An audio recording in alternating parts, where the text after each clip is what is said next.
अस्सलाम वालेकुम dear students, I am Saeeda Mariam Mumtaz और आज हमारा है सेकेंड ईयर का लेक्चर। आज का जो हमारा टॉपिक है वो है चैप्टर नंबर 6 फंक्शन से मैंने टॉपिक लिया है इनलाइन फंक्शंस। ठीक है, जो इस चैप्टर 6 का लास्ट टॉपिक है, यानी कि आपके रिड्यूस सिलेबस के अकॉर्डिंग 6.1 का लास्ट टॉपिक है। ठीक है, इनलाइन फंक्शंस पे बात कर रहे हैं हम। तो इनलाइन फंक्शन को अगर देखें, इसका कॉन्सेप्ट समझें तो देखें गौर से, इसका कॉन्सेप्ट समझिएगा। इनलाइन फंक्शंस जो हैं वो क्या होते हैं। सबसे पहले हमारे पास जो इनलाइन फंक्शंस हैं वो सीपीयू का टाइम जो वेस्ट हो रहा होता है उसको बचाते हैं। ठीक है, और using function calls in a program a lot of CPU time is wasted in passing control from the calling program to the called function and returning control to the calling program. देखिए, inline function वैसे अगर inline को छोड़ के हम लोग जब function की डिक्लेरेशन करते हैं या फंक्शन की कॉलिंग करते हैं तो आप लोगों ने देखा होगा इसमें क्या होता है। इसमें ये चीज़ हो रही होती है कि हमें बार बार, मैंने जैसे पढ़ाया था कि कंट्रोल को दोबारा मेन फंक्शन से ऊपर जाना पड़ता है, वहाँ जाके वो देखता है कि क्या ये फंक्शन डिक्लेयर है, फिर वो वापस आता है, कॉल करता है फंक्शन को, फिर उसका रिजल्ट हमें देता है, तो बहुत ज़्यादा टाइम वेस्ट हो जाता है। तो इनलाइन फंक्शन जो है वो क्या करते हैं, हमारे काम को आसान बनाते हैं। The limitation can be overcome by the use of inline function. ये जो लिमिटेशन हमने इसमें ऊपर वाले टॉपिक में पढ़ी है वो इस लिमिटेशन को रिमूव करने के लिए हमने क्या बना लिए, इनलाइन फंक्शंस बना लिए। ठीक है, तो अब आप अगर इनलाइन फंक्शन पे आएँ तो इनलाइन फंक्शन के लिए सबसे पहले ये चीज़ देखें, इनलाइन फंक्शन जो है वो आपके पास कमांड नहीं है। इनलाइन फंक्शन आपकी रिक्वेस्ट है। जिस तरह आप लोग डेली रूटीन में किसी से रिक्वेस्ट कर रहे होते हैं ना कि प्लीज़ मेरा ये काम कर दें, तो इनलाइन फंक्शन जो है वो क्या है, रिक्वेस्ट है। ये याद रखना है आपने। रिक्वेस्ट का मतलब होता है कि आप कंपाइलर से रिक्वेस्ट कर रहे हैं कि मेरा ये काम इजीली कर दो। ठीक है, यानी कि डाटा को बढ़ाए बगैर या सीपीयू का टाइम ज़्यादा वेस्ट किए बगैर मेरा कोई भी काम सॉल्व कर दो। तो इनलाइन फंक्शन में हम क्या कर रहे होते हैं, रिक्वेस्ट कर रहे होते हैं। मेन पॉइंट है, इनलाइन फंक्शन कमांड नहीं है। जैसे प्रिंट एफ, स्कैन एफ, सी आउट, सी इन हमारे पास क्या है, कमांड्स हैं, लेकिन इनलाइन फंक्शन हमारे पास क्या है, रिक्वेस्ट है। तो जब भी हम इनलाइन फंक्शन का यूज़ करेंगे हम इसमें यह काम करेंगे कि हमें कंपाइलर से रिक्वेस्ट करेंगे कि हमारा काम इजीली कर दो। इनलाइन फंक्शन के लिए हम क्या लिखते हैं, डाटा को जब हम कोई भी फंक्शन डिक्लेयर करवाते हैं तो उससे पहले हम इनलाइन का कीवर्ड लिख देते हैं। इनलाइन का कीवर्ड लिखने से क्या होता है कि आपका काम वो कंपाइलर अपने मुताबिक करता है। रिक्वेस्ट द नेक्स्ट पॉइंट देखें तो क्या लिखा हुआ है, request the compiler to treat the function as an inline and do not jump again and again to the calling function. यानी इसमें वो क्या करेगा, इनलाइन फंक्शन आपका काम इजीली करेगा और बार बार जो है वो कॉलिंग फंक्शन से ऊपर डिक्लेरेशन की तरफ जंप नहीं करेगा, बल्कि एक ही दफ़ा उसको देख लेगा। नेक्स्ट है, in case of inline function when the compiler compiles the code all inline functions are expanded in place. तो जब भी इनलाइन फंक्शन कॉल होगा तो आपके जितने भी कॉलिंग फंक्शन हैं, जितनी भी एग्जीक्यूशन आपने करनी है वो सारी एक ही जगह पे एक्सपेंड हो जाएंगी, बजाय ये कि अगली सेपरेट जगहों पे आपका कॉलिंग फंक्शन हो, ये एक ही जगह पे क्या होगा, प्लेस हो जाएगा इनलाइन के कीवर्ड की वजह से।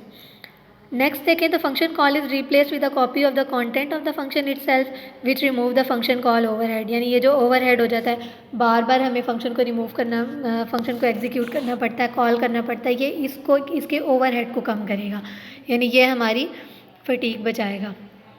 तो डिसएडवांटेज भी होता है इनलाइन फंक्शन का, वो ये होता है कि जब भी आप इनलाइन फंक्शन से कंपाइलर कोड को एक सेम जगह पे एक्सपेंड कर रहे होते हैं तो जाहिर है आपके पास जो कोड होता है वो लार्जर हो जाता है। ठीक है, कोड लॉन्गर हो जाता है, जिसकी वजह से जब हमने मैनी कॉल्स करनी हो तो इनलाइन फंक्शन में क्या करेगा, कोड को बड़ा बना देगा। सिंटैक्स इसका देखें तो सिंटैक्स सिंपल सा है। सिंटैक्स आपके पास क्या है, इनलाइन, सबसे पहले हमने लिखना है इनलाइन का कीवर्ड है ये।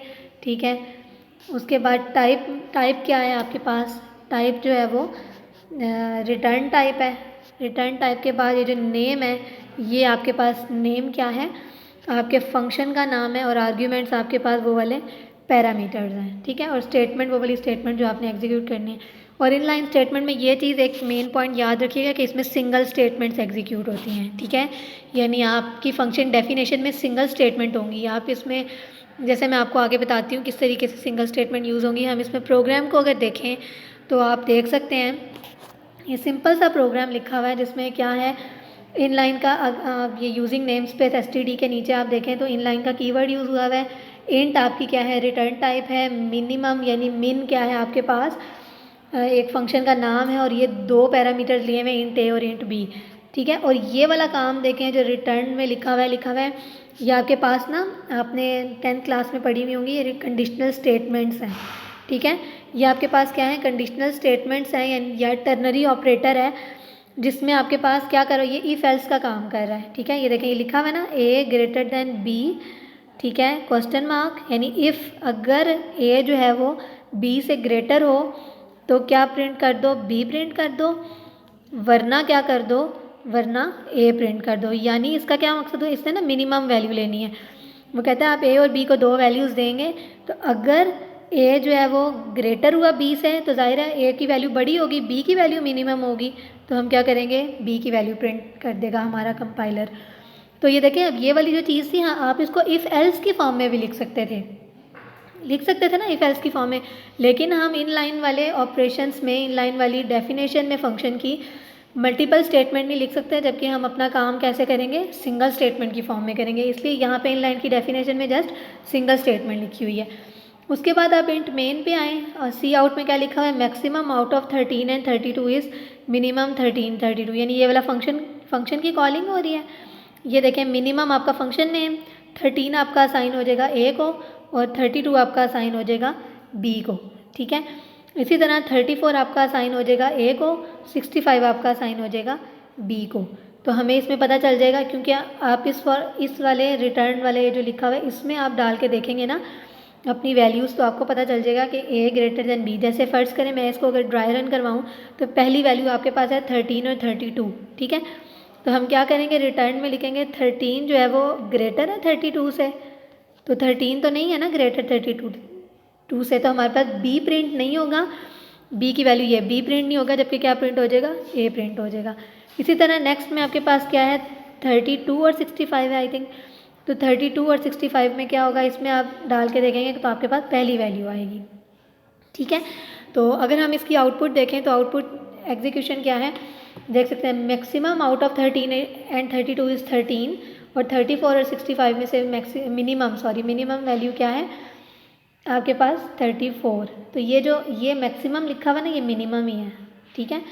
तो ये आप लोग देख लीजिएगा प्रोग्राम, एक दफ़ा फिर रिपीट कर देती हूँ कि इनलाइन फंक्शन जो है वो सिंगल स्टेटमेंट्स को क्या करते हैं, एग्जीक्यूट करवाते हैं, ठीक है। तो ये आप लोग देख लीजिएगा अपना प्रोग्राम, अगर आपको कोई भी क्यूरी हो इसमें तो पूछ लीजिएगा, और अपना ख्याल रखिएगा। अल्लाह हाफ़िज़।